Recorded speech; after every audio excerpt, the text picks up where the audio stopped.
그때 저도 참 저 스스로가 이해가 안 가는 게 3개월 동안 돈을 못 벌었는데 도슨트도 못 하고 있잖아요. 근데 이게 하고 싶은 거예요. 그래서 결국 다시 자원봉사 뽑는 데에다가 자원봉사라도 할래요 해서 수익이 없는 와중에 또. 네, 안녕하세요. 저는 미술전시 해설가 도슨트 한이준입니다. 반갑습니다. 네. 제가 참여했던 전시는 작년에는 에르드 땡땡전이 대표적으로 있을 것 같고요. 최근에 매그너인 파리전 그리고 지금은 툴루즈 로트렉전에서 함께 도슨트를 하고 있습니다. 도슨트라고 하는 건 일단 사전적인 정의를 말씀드리면 도세르라는 라틴어에서 기원을 했고요. 가르치다라는 의미를 가지고 있어요. 근데 많은 분들이 헷갈리시는 게 저한테도 와서 뭐 큐레이터님, 뭐 큐레이터 언니 이렇게 말씀을 하시는데 큐레이터랑은 엄연히 다른 직업이고요.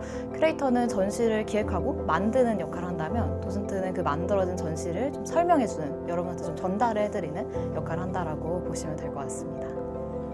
사실 처음 미술관을 갔을 땐 진짜 언젠지 기억도 안 날 정도로 어렸을 때인 것 같아요. 어렸을 때부터 저는 엄마가 미술관, 박물관을 굉장히 많이 데려다 주셨는데 인물화를 보게 되면 저 사람 성격 어땠을 것 같냐고 엄마가 저 사람 되게 무섭게 생기지 않았어? 저한테 이렇게 그냥 되게 얘기하듯이 동화책을 써내려가는 것처럼 좀 재밌게 공간처럼 엄마가 인식을 하게 해주신 것 같고요. 그래서 저는 어렸을 때부터 미술관이 어렵고 뭐 지루한 공간이 아니었고요. 그냥 정말 놀이터 가는 것처럼 엄마랑 같이 손잡고 얘기할 수 있는 재밌는 공간이었던 것 같아요. 도슨트라는 직업이 있는지 저도 사실 처음엔 몰랐고요. 이게 당연히 처음에 목표는 아니었죠. 근데 처음에 이제 말씀드린 것처럼 어렸을 때 엄마랑 미술관을 워낙 많이 다니다 보니까 막연하게 여기서 미술관에서 일하는 뭔가 예술을 다루는 사람이 되고 싶다라는 꿈을 가지고 있었고요. 근데 이상하게 제가 그림 그린 걸 되게 싫어했어요. 못 그리기도 하고 그림 그리기 되게 싫어해서 화가 말고 미술관에서 할 수 있는 일이 뭐가 있을까 이렇게 생각을 하다가 그래서 이제 중고등학생 시절에 뭐 국공립박물관 미술관에서 하는 교육 프로그램에 좀 많이 참가를 하게 됐고요. 가서 막상 한 6개월 정도 교육을 받고 처음 현장에서 해설을 했는데 근데 일단 이 일이 너무 재밌는 거예요.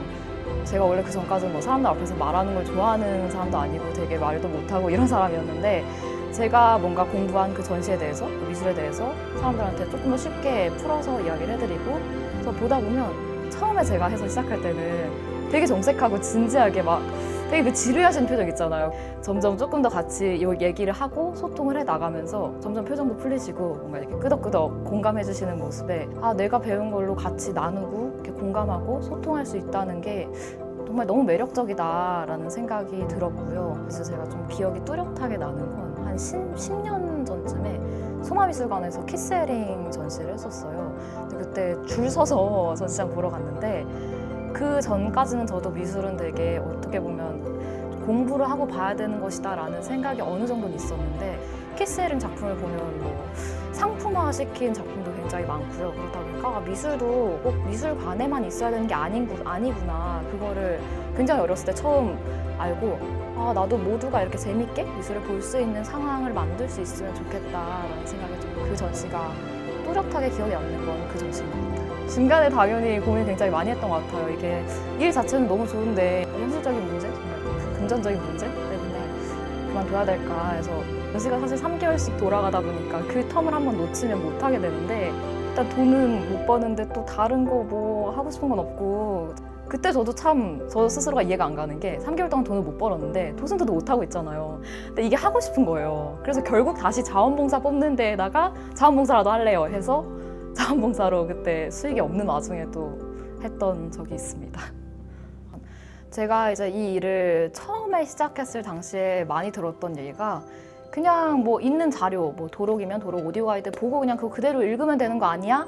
라는 말을 정말 많이 들었어요. 그리고 오디오 가이드가 있는데 굳이 도슨트가 있어야 돼? 라는 의견을 가지신 분들도 굉장히 많았는데 오디오 가이드랑은 정말 저는 차이점이 있다고 생각을 하는 게 사실 요즘은 모든 직업이 다 기계가 대체할 수 없는 AI를 대체할 수 없는 일을 해야 하는 시대가 왔는데 오디오 가이드는 정말 그냥 딱 듣는 거잖아요. 근데 도슨트는 그 현장감? 아이들이 많을 때 뭐 아이들을 좀 배려하는 언어를 쓴다던가 상황마다 판단을 해서 해설을 진행하기 때문에 충분히 차이점이 있다라는 생각을 하고요. 사실 이 일을 해오면서 그런 주변의 뭐 시선들 그리고 현실적인 문제로 고민했던 적이 정말 많았어요, 솔직하게. 근데 그럼에도 더 많은 분들이 도슨트로 도전하고 또 더 많은 분들이 계속 도슨트를 찾아주셨으면 하는 생각에 작년부터는 좀 스타트업을 계속 준비를 하고 있고요. 언젠가 이 사업체를 꼭 실현시켜서 더 많은 분들이 도슨트를 통해서 유의미한 미술 전시 문화생활을 즐기고 또 도슨트 분들도 훨씬 더 많이 활동을 할 수 있는 좀 문화가 발전이 되었으면 좋겠다라는 좀 꿈을 가지고 있습니다.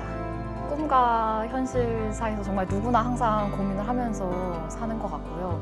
근데 저는 그 두 가지 중간선 어디선가 아슬아슬하게 줄타기를 하면서 살 수 있으면 가장 좋지 않나라는 생각을 하고요. 근데 그럼에도 꿈이 있다면 그거를 포기하시지 않았으면 좋겠어요. 왜냐면 저는 생각하는 게 하고 싶은 게 있고 뭔가 드는 생각이 있으면 그거 안 하면 무조건 후회한다라고 생각해요. 일단 지금 당장 한번 시도를 해보시고 그게 아니면 이건 내 길이 아니구나 하나 과입해 쳐놓으면 되는 거죠.